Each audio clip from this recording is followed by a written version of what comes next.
श्री शिवाय नमस्तुभ्यं। श्री शिवाय नमस्तुभ्यं। श्री शिवाय नमस्तुभ्यं। राधे राधे मेरे प्यारे भाइयों बहनों माताओं माँ बंधुओं, संस्कार की बातें चैनल में आपका स्वागत है। बंधुओं, आज मैं आपको श्रावण मास में शिव महापुराण की कथा सुनाने जा रही हूँ। बंधुओं, आज मैं आपको शिव महापुराण की कथा में सुनाऊंगी पार्थिव शिवलिंग की पूजा की महिमा क्या है, शिव नैवेद्य भक्षण करने के विषय में निर्णय और बिल्व पत्र का और बिल्व पेड़ का महात्म क्या है। बंधुओं, बहुत ध्यान लगाकर सुने, आपको सारा ज्ञान होगा कि कैसे पार्थिव शिवलिंग की पूजा करने से किस फल की प्राप्ति होती है। बिल्व पत्र और बिल्व पेड़ की महिमा क्या है जिससे आप कुछ प्राप्त कर सकें। बंधुओं, यदि आपने YouTube चैनल संस्कार की बातें अब तक सब्सक्राइब नहीं किया तो जरूर करें और बेल आइकन दबाना ना भूलें ताकि आपको हमारी आने वाली सभी वीडियोस की जानकारी सबसे पहले हो सके। महर्षि सूत जी से पूछते हैं कि पार्थिव लिंग की पूजा कैसे करनी चाहिए, पार्थिव लिंगों की विशेषता क्या है। तब सूत जी कहते हैं, महर्षियों, पार्थिव लिंगों की पूजा कोटि कोटि यज्ञों का फल देने वाली है। कलयुग में लोगों के लिए शिवलिंग पूजन जैसा श्रेष्ठ दिखाई देता है वैसा दूसरा कोई साधन नहीं है। यह समस्त शास्त्रों का निश्चित सिद्धांत है। शिवलिंग भोग और मोक्ष देने वाला है। लिंग 3 प्रकार के कहे गए हैं, उत्तम, मध्यम और अधम।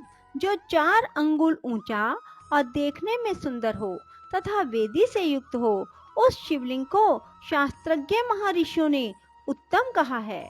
उससे आधा मध्यम और उससे आधा अधम माना गया है। इस तरह 3 प्रकार के शिवलिंग कहे गए हैं जो उत्तरोत्तर श्रेष्ठ हैं। ब्राह्मण, क्षत्रिय, वैश्य, शूद्र अथवा विलोम संकर कोई भी क्यों ना हो, वह अपने अधिकार के अनुसार वैदिक अथवा तांत्रिक मंत्र से सदा आदर पूर्वक शिवलिंग की पूजा करे। ब्राह्मणों, महर्षियों, अधिक कहने से क्या लाभ। शिवलिंग का पूजन करने में स्त्रियों का तथा अन्य सब लोगों का अधिकार है। द्विजों के लिए वैदिक पद्धति से ही शिवलिंग की पूजा करना श्रेष्ठ है, परंतु अन्य लोगों के लिए वैदिक मार्ग से पूजा करने की सम्मति नहीं है। वेदज्ञ द्विजों को वैदिक मार्ग से ही पूजन करना चाहिए, अन्य मार्ग से नहीं। यह भगवान शिव का कथन है। दधीचि और गौतम आदि के शाप से जिनका चित्त दगध हो गया है, उन द्विजों की वैदिक कर्म में श्रद्धा नहीं होती। जो मनुष्य वेदों तथा स्मृति में कहे गए सत्कर्मों की अवहेलना करके दूसरे कर्म को करने लगता है, उसका मनोरथ कभी सफल नहीं होता। इस प्रकार विधि पूर्वक भगवान शंकर का नैवेद्य अंत पूजन करके उनके त्रिभुवनमय 8 मूर्तियों का भी वही पूजन करें। पृथ्वी, जल, अग्नि, वायु, आकाश, सूर्य, चंद्रमा तथा यजमान, ये भगवान शंकर की 8 मूर्तियां कही गई हैं। इन मूर्तियों के साथ साथ शर्व, भव, रुद्र, उग्र, भीम, ईश्वर, महादेव तथा पशुपति, इन नामों की भी अर्चना करें। इसके बाद चंदन, अक्षत और बिल्व पत्र लेकर वहां ईशान आदि के क्रम से भगवान शिव के परिवार का उत्तम भक्ति भाव से पूजन करें। ईशान, नंदी, चंड, महाकाल, भृंगी, वृष, स्कंद, कपदेश्वर, सोम और शुक्र, ये 10 शिव के परिवार हैं जो क्रमशः ईशान आदि 10 दिशाओं में पूजनीय हैं। इसके बाद भगवान शिव के समक्ष वीरभद्र का और पीछे कीर्ति मुख का पूजन करके विधि पूर्वक 11 रुद्रों की पूजन करें। इसके बाद पंच अक्षर मंत्र का जप करके शतरुद्रीय स्तोत्र का, नाना प्रकार की स्तुतियों का और शिव पंचांग का पाठ करें। तत्पश्चात परिक्रमा और नमस्कार करके शिवलिंग का विसर्जन करें। इस प्रकार मैंने शिव पूजन की संपूर्ण विधि का आदर पूर्वक वर्णन किया। रात्रि में देव कार्य को सदा उत्तर अभिमुख होकर करना चाहिए। इसी प्रकार शिव पूजन भी पवित्र भाव से सदा उत्तर अभिमुख होकर ही करनी चाहिए। जहाँ शिवलिंग स्थापित हो उससे पूर्व दिशा का आश्रय लेकर नहीं बैठना चाहिए और ना ही खड़े होना चाहिए, क्योंकि वह दिशा भगवान शिव के आगे या सामने पड़ती है। इष्ट देव का सामना रोकना ठीक नहीं है। शिवलिंग से उत्तर दिशा में भी ना बैठें, क्योंकि उधर भगवान शंकर का वाम अंग है, जिसमें शक्ति स्वरूपा देवी उमा विराजमान है।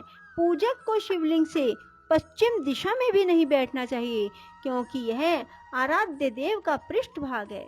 पीछे की ओर से पूजा करना उचित नहीं है। अतः अवशिष्ट दक्षिण दिशा ही ग्रह है, उसी का आश्रय लेना चाहिए। तात्पर्य यह है, शिवलिंग से दक्षिण दिशा में उत्तर अभिमुख होकर बैठें और पूजा करें। विद्वान पुरुष को चाहिए वह भस्म का त्रिपुण लगाकर रुद्राक्ष की माला लेकर बिल्व पत्र का संग्रह करके ही भगवान शंकर की पूजा करे। इसके बिना नहीं।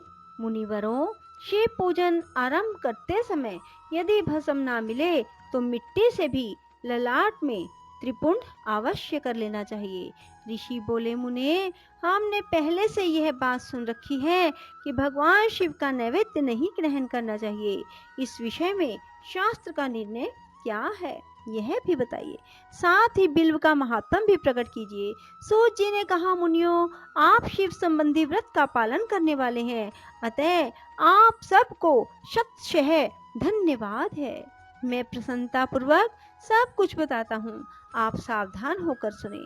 जो भगवान शिव का भक्त है, बाहर भीतर से पवित्र और शुद्ध है, उत्तम व्रत का पालन करने वाला, दृढ़ निश्चय से युक्त है, वह शिव नैवेद्य का अवश्य भक्षण करें। भगवान शिव का नैवेद्य अग्रह है, इस भावना को मन से निकाल दें। शिव के नैवेद्य को देख लेने मात्र से ही सारे पाप दूर भाग जाते हैं। उसको खा लेने पर तो करोड़ों पुण्य अपने भीतर आ जाते हैं। आए हुए शिव नैवेद्य को सिर झुकाकर प्रसन्नता के साथ ग्रहण करना चाहिए और प्रयत्न करके शिव स्मरण पूर्वक उसका भक्षण करें। आए हुए शिव नैवेद्य को जो यह कहकर कि मैं इसे दूसरे समय में ग्रहण करूंगा, लेने में विलंब कर देता है, वह मनुष्य निश्चय ही पाप से बन जाता है। जिसने शिव की दीक्षा ली हो, उस शिव भक्त के लिए यह शिव नैवेद्य अवश्य भक्षणीय है, ऐसा कहा जाता है। शिव की दीक्षा से युक्त शिव भक्त पुरुष के लिए सभी शिवलिंगों का नैवेद्य शुभ एवं महाप्रसाद है, अतः वह उसका अवश्य भक्षण करे। परंतु जो अन्य देवताओं की दीक्षा से युक्त हैं और शिव भक्ति में भी मन को लगाए हुए हैं, उनके लिए शिव नैवेद्य भक्षण के विषय में क्या निर्णय है, इसे आप लोग प्रेम पूर्वक सुने। ब्राह्मणों, जहाँ से शालग्राम शिला की उत्पत्ति होती है, वहाँ के उत्पन्न लिंग में रसलिंग अर्थात पारद लिंग में पाषाण, रजत तथा स्वर्ण से निर्मित लिंग में देवताओं और सिद्धों द्वारा प्रतिष्ठित लिंग में, केसर निर्मित लिंग में, स्फटिक लिंग में, रतन निर्मित लिंग में और समस्त ज्योतिर्लिंगों में विराजमान भगवान शिव के नैवेद्य का भक्षण चंद्रायन व्रत के समान पुण्यजनक है।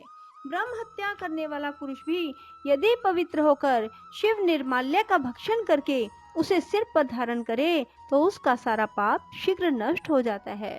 पर जहाँ चंड का अधिकार है, वहाँ जो शिव निर्माल्य हो उसे साधारण मनुष्य को नहीं खाना चाहिए।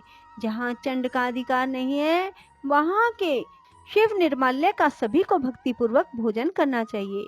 बाणलिंग, नर्मदेश्वर, लोह निर्मित स्वर्ण आदि धातुमय लिंग, सिद्धलिंग, जिन लिंगों की उपासना से किसी ने सिद्धि प्राप्त की है अथवा जो सिद्धों द्वारा स्थापित हैं, वे लिंग, शंभुलिंग, इन सब लिंगों में तथा शिव की प्रतिमाओं, मूर्तियों में चंड का अधिकार नहीं है।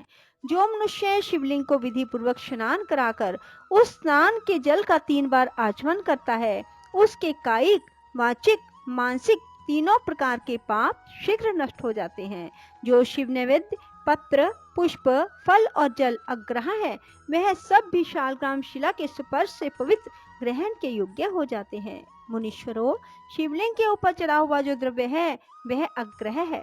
जो वस्तु लिंग स्पर्श से रहित है, अर्थात जिस वस्तु को अलग रखकर शिवजी को निवेदन किया जाता है, लिंग के ऊपर नहीं चढ़ाया जाता, उसे अत्यंत पवित्र जानना चाहिए। मुनिवरों, इस प्रकार नैवेद्य के विषय में शास्त्र का निर्णय बताया गया है।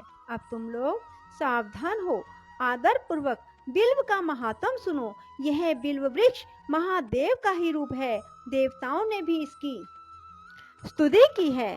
फिर किसी तरह से इसकी महिमा कैसे जानी जा सकती है? तीनों लोकों में जितने पुण्य तीर्थ प्रसिद्ध हैं, वे संपूर्ण तीर्थ बिल्व के मूल भाग में निवास करते हैं।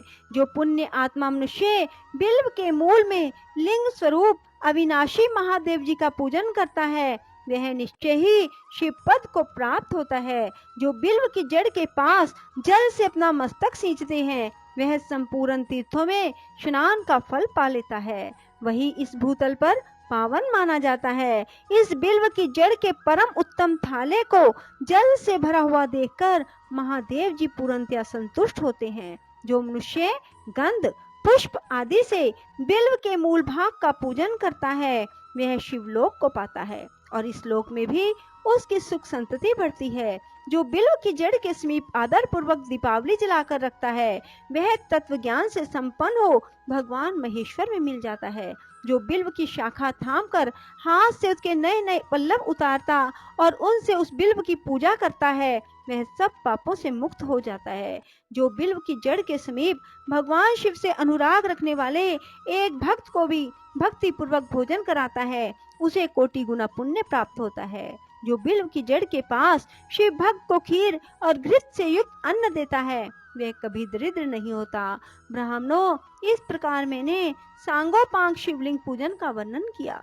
यह प्रवृत्ति मार्गी तथा निवृत्ति मार्गी पूजकों के भेद से दो प्रकार के होते हैं। प्रवृत्ति मार्गी लोगों के लिए पीठ पूजा इस भूतल पर संपूर्ण अभिष्ट वस्तुओं को देने वाली है। प्रवृत्त पुरुष सुपात्र गुरु आदि के द्वारा ही सारी पूजा संपन्न करें और अभिषेक के अंत में अगहने के चावल से बना हुआ नैवेद्य निवेदन करें। पूजा के अंत में शिवलिंग को संपुट में विराजमान करके घर के भीतर कहीं अलग रख दें। निवृत्ति मार्गी उपासकों के लिए हाथ पर ही शिव पूजन का विधान है। उन्हें भिक्षा आदि से प्राप्त हुए अपने भोजन को ही नैवेद्य रूप से निवेदित कर देना चाहिए। निवृत्त पुरुषों के लिए सूक्ष्म लिंग ही श्रेष्ठ बताया गया है। वे विभूति से पूजन करें और विभूति को ही नैवेद्य रूप से निवेदित भी करें। पूजा करके उस लिंग को सदा अपने मस्तक पर धारण करें। बोलो शिव शंकर भोलेनाथ की जय, माँ पार्वती की जय। राधे राधे, जय श्री कृष्णा। बंधुओं, यदि आपको इस कथा द्वारा दिया गया ज्ञान पसंद आए तो इसे लाइक करने के साथ साथ शेयर अवश्य करें। धन्यवाद।